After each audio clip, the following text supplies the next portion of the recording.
When Anissa and I moved into our new home, it felt like a dream come true. The house was everything I had hoped for, a beautiful two-story place with a cozy yard nestled in a quiet American suburb. Anissa, with her radiant smile and captivating beauty, seemed as happy as I was. We were newlyweds, just starting our life together, and this house felt like the perfect place to build our future. The first few nights were uneventful. We spent our time unpacking, arranging furniture, and planning our life in this new space. But soon, strange things began to happen. At first, it was just small things, doors creaking open on their own, cold drafts that seemed to come from nowhere. I brushed it off, thinking the house was just settling, or maybe it was just the unfamiliarity of the new place playing tricks on my mind. But then, things started to get weird. I'd wake up in the middle of the night to find Anissa staring at me from her side of the bed.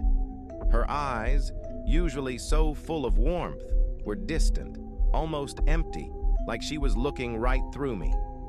I'd ask her if everything was okay, but she'd just smile, a strange, twisted smile that made my skin crawl, and then she'd turn over and go back to sleep.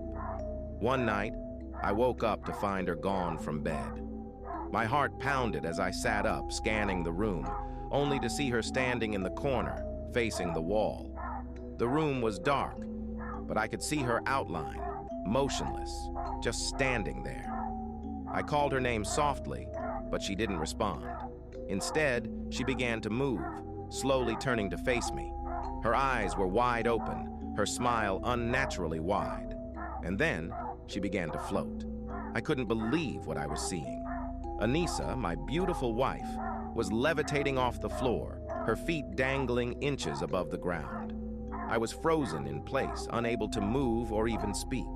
She floated toward me, her head tilting at an odd angle, her eyes never leaving mine. And then, she began to move in a way that no human should, her body contorting, her limbs bending backward as she crawled toward me on all fours, like some kind of twisted animal.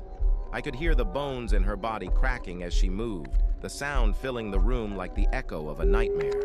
I backed up against the headboard, my heart racing, my mind struggling to make sense of what I was seeing.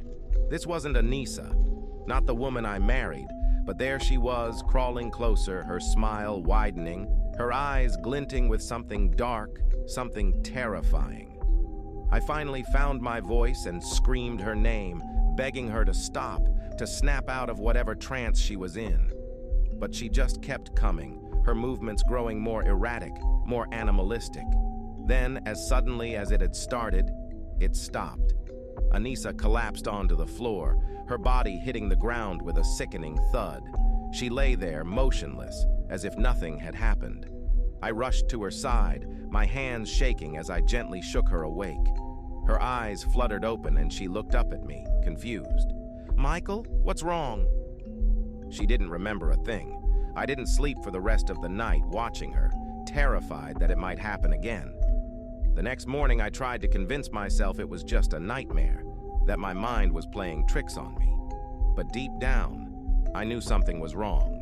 Something was very, very wrong with our new home, and with Anissa.